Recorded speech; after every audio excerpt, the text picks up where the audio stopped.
Here's my long overdue mini vlog. I-upload ko pa rin to, yes. Kasi sayang naman. So, ayun na nga mga Mars. Pumunta kami dito sa Hyatt Regency, City of Dreams, Manila.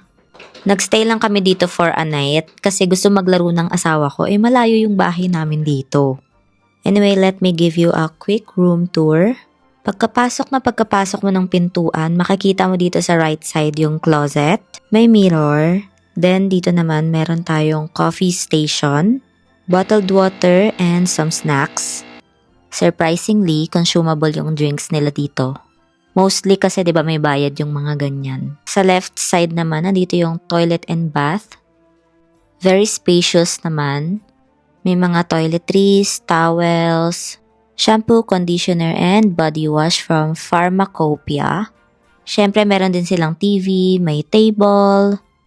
Lastly, yung sobrang comfortable nila na king-sized bed. Unfortunately, walang magandang view. So, dito naman makikita natin yung salon, fitness center, at yung palabas papuntang pool area. Sayang lang kasi hindi kami nakapag-swimming kasi hindi naman yan yung pinunta namin dito. Punta naman kami dito sa The Shops at The Boulevard. If naghahanap kayo ng mga luxury shops, makikita nyo rin yan dito.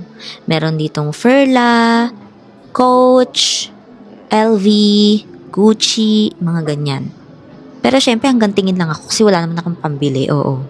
Marami ding restaurants na pwedeng puntahan. Ito kaya-kaya pa, yung Mary Grace, pwede pa. Pero itong Wolfgang, hindi talaga. Pang dito lang ako sa free buffet. So ito na yung next day. Dito kami nag-breakfast sa The Cafe. Okay naman yung food selection nila as a Filipino. Pero kasi Chinese yung asawa ko, so nakulangan ako sa variety.